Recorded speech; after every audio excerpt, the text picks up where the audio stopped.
ശ്രീ രാജേന്ദ്രൻ, ഈ മാധ്യമപ്രവർത്തകരായി കഴിഞ്ഞാൽ ആരോടും എന്തും ആകാമെന്ന് ചിലർ ധരിക്കുന്നുണ്ട്.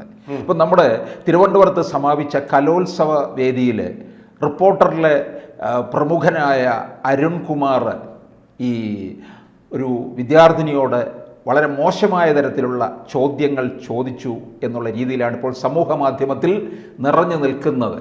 അദ്ദേഹം അടിസ്ഥാനപരമായി നോക്കുമ്പോൾ ഒരു അധ്യാപകനാണല്ലോ, പിന്നെ ഇത്തരത്തിലുള്ള ഈ ചോദ്യങ്ങൾ ചോദിക്കുന്നതാണോ ഭംഗി? ഇപ്പോൾ ജയനാഥ് ഒരു അധ്യാപകനാണ്. ചോദിച്ച ചോദ്യം കേൾക്കുമ്പോൾ എനിക്ക് ഓർമ്മ വരുന്നത് പണ്ട് മലയാള മനോരമയിൽ ജോണി ലൂക്കോസ്, ഞങ്ങൾ സഹപ്രവർത്തകർ ഒരേ ബാച്ചിൽപ്പെട്ട ആൾക്കാർ, ജോണി ലൂക്കോസിനോട് അന്നത്തെ വൈദ്യുതി മന്ത്രിയായിരുന്ന ആർ ബാലകൃഷ്ണപിള്ള, ഇടമലയാർ കേസിൻ്റെ മനോരമ ഇങ്ങനെ അതിൻ്റെ സ്കൂപ്പുകൾ ഇങ്ങനെ പരമ്പരയായിട്ട് കൊണ്ടുവരുന്ന സമയമാണ്. ആ സമയത്ത് എന്തോ ഒരു ചോദ്യമായിട്ട് ബാലകൃഷ്ണപിള്ളയുടെ മുമ്പിൽ ചെന്നു ജോണി ലൂക്കോസ്.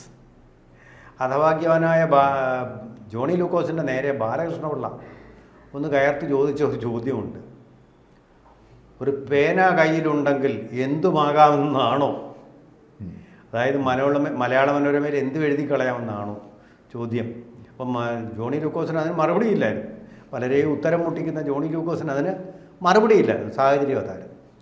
എന്ന് പറഞ്ഞതുപോലെയാണ് ഈ ഒരു ക്യാമറ ഉണ്ടെങ്കിൽ നിങ്ങൾക്ക് എന്തുമാകാം എന്നൊരു ധാർഷ്ട്യം ഇപ്പോൾ പൊതുവെ വന്നു കഴിഞ്ഞിട്ടുണ്ട്. അവിടെ പിന്നെ നിയമങ്ങളൊന്നും ബാധകമല്ല, എന്തുമാകാം. ഏത് മുഖ്യമന്ത്രിയുടെയും ഗവർണറുടെയും ചേംബറിൽ കടന്നു കയറാം, എന്തും ചോദിക്കാം. മൈക്കുണ്ടെങ്കിൽ, പ്രത്യേകിച്ച് ഒരു ഗൺ മൈക്കുണ്ടെങ്കിൽ നിങ്ങൾക്ക് ഈ ഗൺ പോലെ അത് ഉപയോഗിച്ചുകൊണ്ട് രാഷ്ട്രീയക്കാരെ ഭീഷണിപ്പെടുത്താമെന്ന് പറയുന്ന ഒരു സ്ഥിതിവിശേഷം വന്നിട്ടുണ്ട്. ഒരു കണക്കിന് അത് നല്ലത് തന്നെയാണെന്ന് എൻ്റെ അഭിപ്രായം. കാരണം ആരെങ്കിലും ഒരു പേടി വേണ്ടേ, ആരെങ്കിലും ഒന്ന് പേടിക്കണ്ടേ. ആരെയും പേടിക്കാത്ത കൂസലില്ലാത്ത ഒരു സ്ഥിതിവിശേഷത്തിൽ ഒരു പ്രതിപക്ഷമായിട്ട് പ്രവർത്തിക്കുന്നത് ഈ മൈക്കുകളും ക്യാമറകളും പേനകളും ഒക്കെ തന്നെയാണ്. അത് കുറച്ച് വരെ അവരെ കടിഞ്ഞാണിടാൻ ആവശ്യമാണ്. പക്ഷേ ഇവിടെ സംഭവിച്ചിരിക്കുന്നത് വളരെ ദൗർഭാഗ്യകരമായിട്ടൊരു സംഭവമാണ്. അരുണിനെ എനിക്കറിയാവുന്ന വ്യക്തിയാണ്. ആ വ്യക്തി വളരെ അധികം സ്കോളർലി ആയിട്ടുള്ളൊരു വ്യക്തിയാണ്. പൊളിറ്റിക്കൽ സയൻസിൽ ഇവിടെ കേരള സർവകലാശാലയിൽ ഗവേഷണം ചെയ്ത വിദ്യാർത്ഥിയാണ്. അദ്ദേഹത്തിന് പിന്നെ കോളേജിൽ അധ്യാപകനായിട്ട് ജോലി കിട്ടി. വിഷ്വൽ മീഡിയ കൊണ്ടുവന്നത് വേറെ രാജേന്ദ്രനാണ്. അതെ, അദ്ദേഹത്തിന് വിഷ്വൽ മീഡിയയിലല്ല, അദ്ദേഹം ക്വിസ് പോലുള്ള മത്സരങ്ങളിൽ പരിപാടികളിൽ പങ്കെടുത്തിരുന്നു. ഇതുപോലുള്ള സംവാദാത്മകമായിട്ടുള്ള ന്യൂസ് പരിപാടികളിലേക്ക് ആദ്യമായിട്ട് കൊണ്ടുവരുന്നത് ഞാൻ തന്നെയാണ്. വളരെ അദ്ദേഹത്തിൻ്റെ മിടുക്കുകൊണ്ടാണ്, എൻ്റെ മിടുക്കുകൊണ്ടല്ല. അദ്ദേഹം നല്ല വാക്സാമർത്ഥ്യമുള്ള കാര്യങ്ങളൊക്കെ ഭംഗിയായിട്ട് അവതരിപ്പിക്കാൻ കഴിവുള്ള ആളായിരുന്നു. നല്ല ഉത്സാഹവുമായിരുന്നു, നല്ല ഇമ്മൻസ് എനർജിയുള്ള ഒരാളാണ്. വലിയ പ്രതീക്ഷ വെച്ച് പുലർത്തിയിരുന്നു ഞാൻ. പക്ഷേ ദൂരദർശൻ്റെ ആ ഒരു എഡിറ്റോറിയലൈസിങ് ഉണ്ടുണ്ട്. എഡിറ്റോറിയൽ കൺട്രോൾ, എഡിറ്റോറിയലൈസിങ് അല്ല, അവിടെ എഡിറ്റോറിയലൈസിങ് ഇല്ല. എഡിറ്റോറിയൽ കൺട്രോളിന് പുറത്തേക്ക് പോയി കഴിഞ്ഞപ്പോൾ അദ്ദേഹം കടിഞ്ഞാണില്ലാത്ത കുതിരയെപ്പോലെ ചിരച്ചുകൊണ്ടിരിക്കുകയാണ്. ഇപ്പോൾ ഒന്ന് രണ്ട് സംഭവങ്ങൾ അങ്ങനെ ഉണ്ടായിട്ടുണ്ട്. ഈ കലോത്സവവുമായിട്ട് ബന്ധപ്പെട്ട് തന്നെ പഴയുടെ മോഹനൻ നമ്പൂതിരിയെ പറ്റി കഴിഞ്ഞ വളരെ ദൗർഭാഗ്യകരമായിട്ടുള്ളൊരു വിവാദം വെറുതെ വെച്ചപ്പോൾ നോൺ വെജ് വിളമ്പണം. അതെ, ഇതെന്തെല്ലാം പ്രശ്നങ്ങൾ വേറെ കിടക്കുന്നു. പത്തനംതിട്ടയിലെ കൂട്ട ബലാത്സംഗം പോലെയുള്ള എത്രയോ ഇഷ്യൂസ് കിടക്കുമ്പോൾ പെറ്റി ഇഷ്യൂസിൻ്റെ പേരിൽ ഇത്രയും ബഹളം. പാവപ്പെട്ട ഒരു നമ്പൂതിരി മാഷിനെ അല്ലെങ്കിൽ നമ്പൂതിരി പാചക വിദഗ്ധനെ നന്നായിട്ട് ഭക്ഷണം കഴിച്ച, ഞാനുൾപ്പെടെ കഴിച്ചിട്ടുള്ളതാണത്, അങ്ങനെ കഴിച്ചിട്ടുള്ള ഒരാളിനെ ഇങ്ങനെ വെറുതെ വിഷമിപ്പിക്കേണ്ട കാര്യമുണ്ടോ? ഒരു പൊതുശത്രുവോ സമൂഹത്തിൻ്റെ സമൂഹ വിരുദ്ധനോ വല്ലതും ആണോ അദ്ദേഹം? അല്ലല്ലോ. അത് ഞാനത് പറഞ്ഞത്. പക്ഷേ അന്നത്തെ ആ വിവാദത്തിൽ ഒന്നും ഉണ്ടായിട്ടില്ലല്ലോ. കാരണം പാചകപ്പുര വീണ്ടും പഴയിടം തന്നെ നോക്കി, അല്ലേ? വെജിറ്റേറിയൻ വിളമ്പി. മന്ത്രി നിർബന്ധിച്ചതുകൊണ്ടാണ് അദ്ദേഹം വിഷമിച്ചതെല്ലാം നിർത്തിവെച്ച് പോയതാ. അതെ, അതിപ്പോൾ നാട്ടുകാർക്ക് മുഴുവൻ രുചിക്കാം. പഴയിടം അന്ന് തുടങ്ങിയ പഴയിടം രുചി ഇന്ന് കേരളത്തിൻ്റെ പല ഭാഗങ്ങളിലും ഉണ്ട്. ഏറ്റുമാനൂരുണ്ട്, അതുപോലെ തിരുവനന്തപുരത്തും ഉണ്ട്. അപ്പോൾ ആ രുചി നമുക്കെല്ലാം ഇപ്പോൾ ആസ്വദിക്കാൻ കഴിയുന്നുണ്ട്.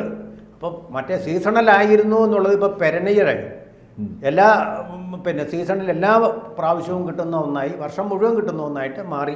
അതിൻ്റെ ഗുണഫലം അതാണ്. അരുൺ അത് അരുണിൻ്റെ വാക്കുകൊണ്ട്.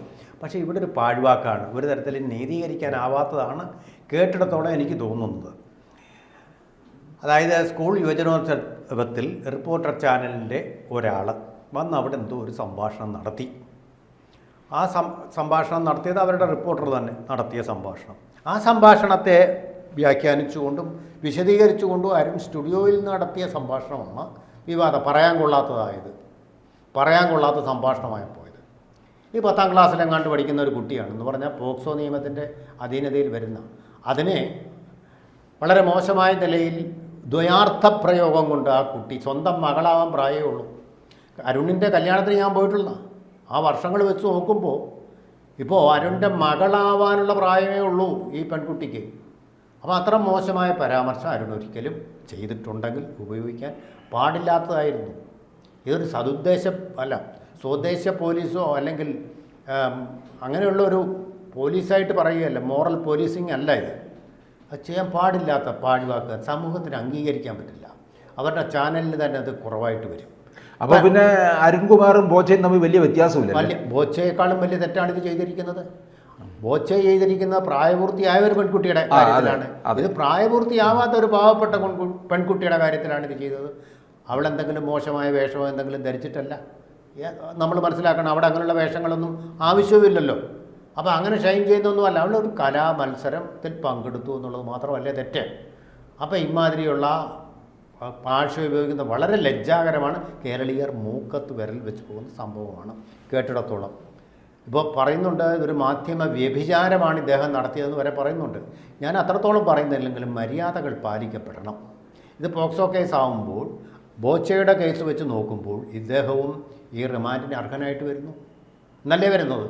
കാരണം അത് പ്രായപൂർത്തിയായ പെൺകുട്ടികൾ പറ്റി പറഞ്ഞത് അദ്ദേഹത്തിൻ്റെ ഉദ്ഘാടന വേളകളിൽ പ്രതിഫലം പറ്റി വന്ന ഒരാളിനെ കുറിച്ചാണ് പറഞ്ഞത്. റിമാൻഡിലാണിപ്പോൾ. അങ്ങനെ വെച്ച് നോക്കുമ്പോൾ ഇദ്ദേഹവും അത് തന്നെ അർഹിക്കുന്നില്ലേ എന്ന് മാത്രമല്ല, റിപ്പോർട്ടർ ചാനലിൻ്റെ ട്രജക്ടറി നോക്കിക്കഴിഞ്ഞാൽ അവർ അവിടെ വയനാട്ടിൽ ഒരു മരം മോഷ്ടാവിൻ്റെ രക്ഷയ്ക്ക് വേണ്ടി പോലീസിനെ പലതട്ടിലുള്ള പോലീസുകാരെ മോശമായിട്ട് ചിത്രീകരിച്ചു. അവരെ പീഡന കേസുകളിൽ കുരുക്കാൻ വേണ്ടിയിട്ടുള്ള ഹീനമായ ശ്രമം നടത്തി.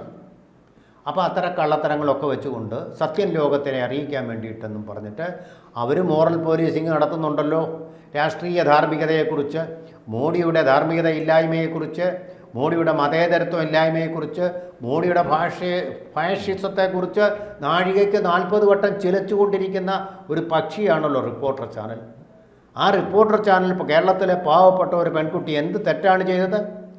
പഴയിടം മോഹനൻ നമ്പൂതിരി ചെയ്ത തെറ്റ് അദ്ദേഹം വെജിറ്റേറിയൻ ഭക്ഷണം നൽകി എന്നുള്ളതാണ് അദ്ദേഹത്തിൻ്റെ ഒരു തെറ്റ്. അതെ, അദ്ദേഹം കാളയും പോത്തിനെയും പന്നിയും ഒന്നും കൊന്നില്ല എന്നുള്ളതാണ് അദ്ദേഹത്തിൻ്റെ തെറ്റ്.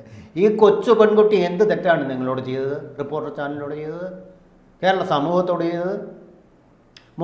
മോശമായ ഭാഷയിൽ ദ്വയാർത്ഥ പ്രയോഗം നടത്തത്തക്ക രീതിയിൽ നിങ്ങളുടെ മകളല്ലേ, ആ വാത്സല്യത്തോടു കൂടിയല്ലേ ഒരു ചാനലാണെങ്കിലും സമീപിക്കേണ്ടത്?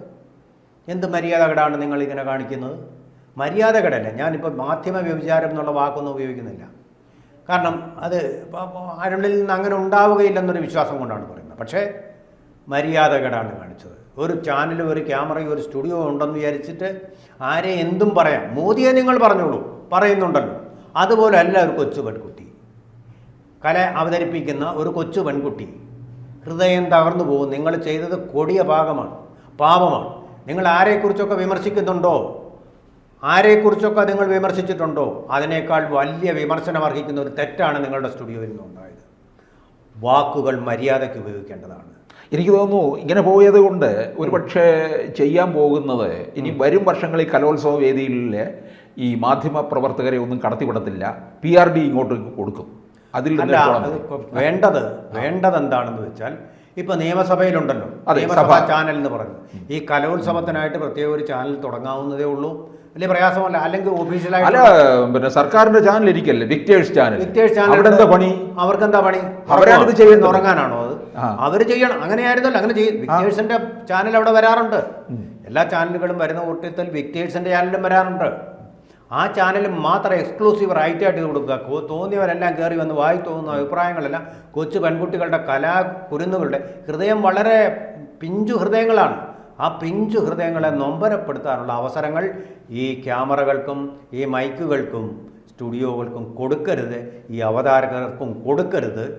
ഈ മാധ്യമ വ്യഭിചാരം എന്ന് പറയുന്ന അല്ലെങ്കിൽ ഈ മാധ്യമ പീഡനം നടത്താൻ ആർക്കും അനുവാദം കൊടുക്കാതിരിക്കുകയും കൂടി വേണം. അത് ഒരു കുഴപ്പവുമില്ലാതെ നടന്ന കലോത്സവമാണ്. ആ കലോത്സവത്തിലും കഴിഞ്ഞ പ്രാവശ്യത്തെ പോലെ ഇക്കുറി വീണ്ടും റിപ്പോർട്ടർ ചാനലും അരുണും അവിടെ അത് ഭക്ഷണം വിഷമയമാക്കി. കഴിഞ്ഞ പ്രാവശ്യം ഇവിടെ കലാവിരുന്ന് വിഷമയമാക്കി. കൂടുതൽ വാർത്തകളും വിശേഷങ്ങളും നിങ്ങളിലേക്ക് എത്താൻ ABC മലയാളം സബ്സ്ക്രൈബ് ചെയ്യുക, ബെൽബട്ടനും അമർത്തുക.